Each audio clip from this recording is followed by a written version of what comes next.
Hello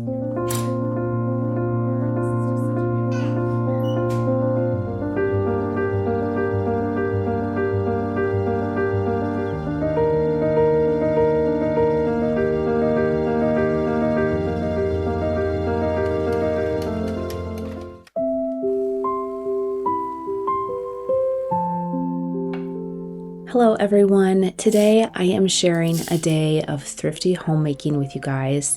There are so many ways to be thrifty around the home, but this is kind of a lost skill that I'm trying to relearn. So today I am making some sourdough bread, sharing a few home updates, and I will also be attempting to make a fitted sheet from a flat sheet. So hopefully this will be a fun video for you. Let's get into it. Before I get into making sourdough this morning, I am so excited to share our newest home addition, our brand new kitchen faucet.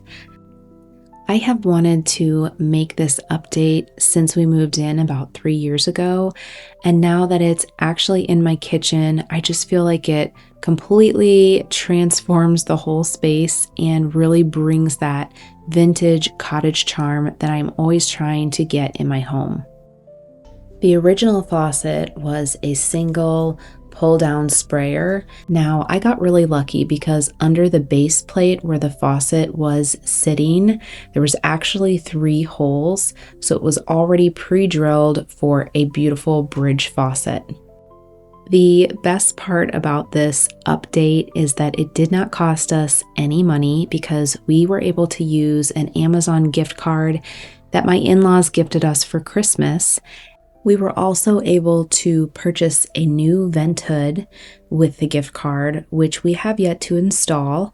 Last year when I did a little kitchen refresh, we removed the microwave over the stove, so it should fit right up inside the cabinet. So once we get that installed, I will share that with you as well.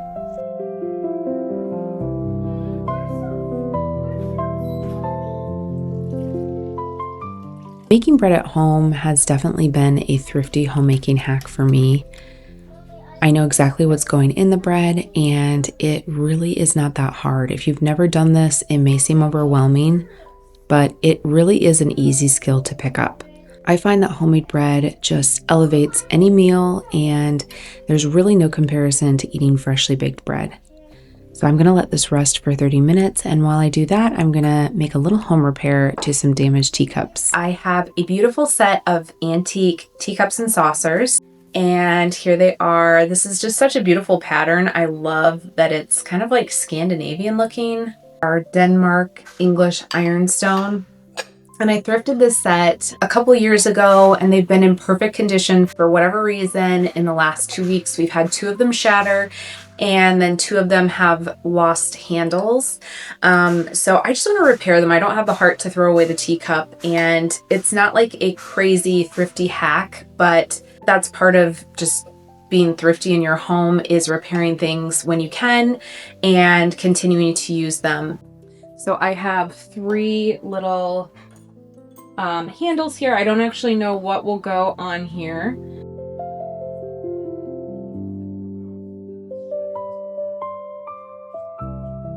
This one looks like it goes with this one. And I'm just using a little Gorilla Glue. Just a tiny, tiny bit is all you need.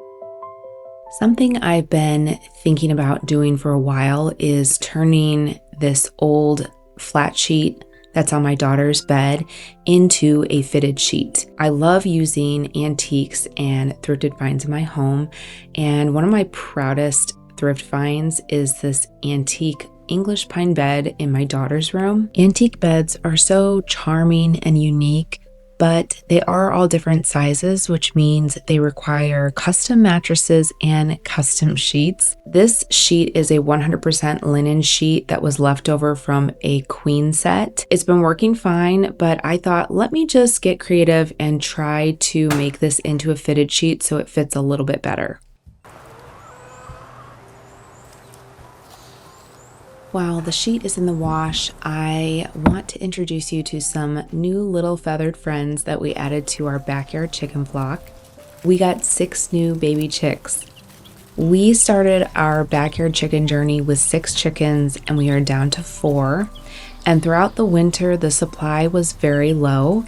So I wanted to get some into our flock in the early spring. So hopefully by the end of summer, we can start getting a lot more eggs. I really want this to be our primary source of eggs because they're so much healthier. I got 3 Rhode Island Reds and 3 Olive Eggers. I love getting different colored eggs. So I'm really excited to see what the Olive Eggers produce for us this year.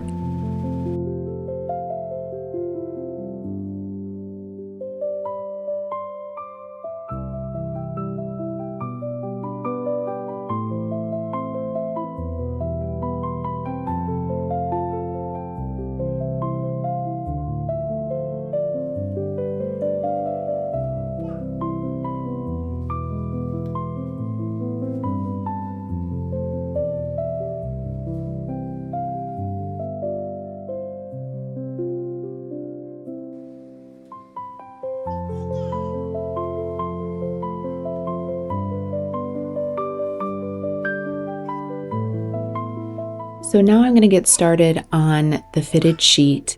I'm starting by throwing the sheet over the mattress and lining up one long end and one short end. So in theory, I should only have to cut and hem 2 sides of the sheet. Next, I am going to pin each corner together to create the overall shape of the sheet. I will end up sewing darts along these pinned sections.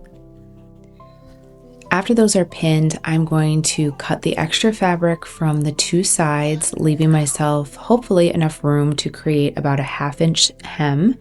And then I will also cut along the pinned corners, leaving about 1/2 inch there as well for a seam.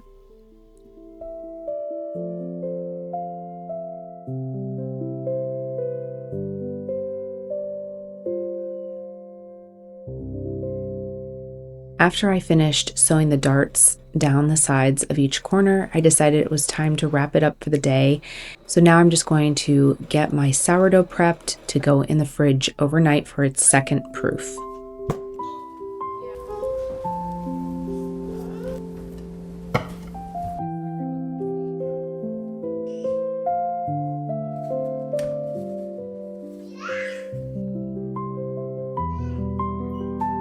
I ended up doing 3 stretch and folds on the dough, and then I let it rise until it was about doubled in size.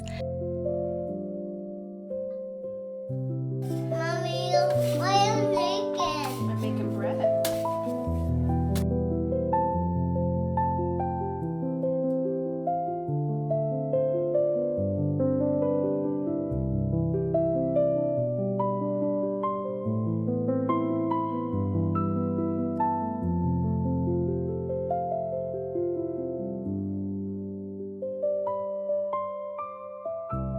Usually with this sourdough recipe, I will put the dough overnight in the fridge and bake the next morning.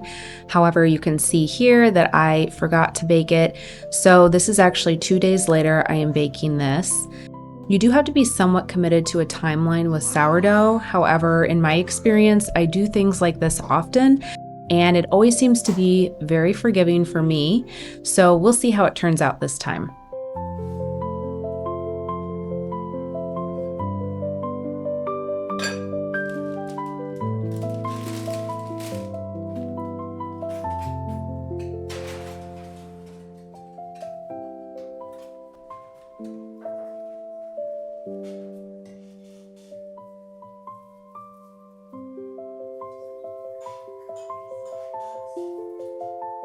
So while my bread is in the oven, I am going to make a little flower arrangement with some free yarrow that I got from my sister's herb garden. I love having something fresh by my kitchen sink, but I don't get quite enough sunshine to grow herbs or flowers. This beautiful vase originally I purchased for the powder bathroom makeover, but it ended up looking too big in the bathroom, and it's also so pretty. I just really wanted to look at it every day.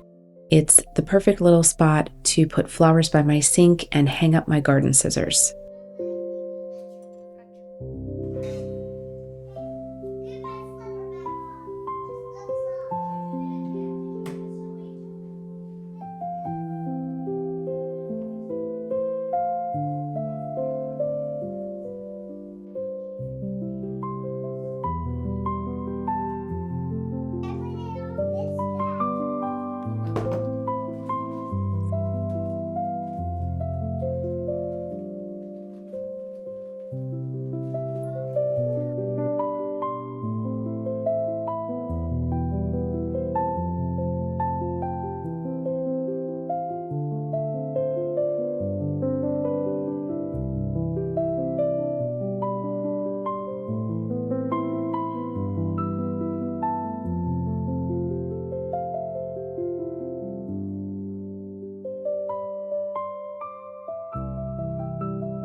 Judging by the look of the bread coming out of the oven, I think this turned out just fine, even though I messed up a little bit. Now let's see if the fitted sheet actually fits my daughter's mattress. All in all, I would say this was a really fun sewing project to try out.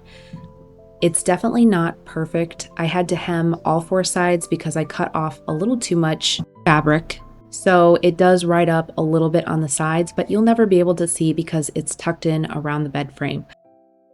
Definitely a great thrifty way to use an old flat sheet.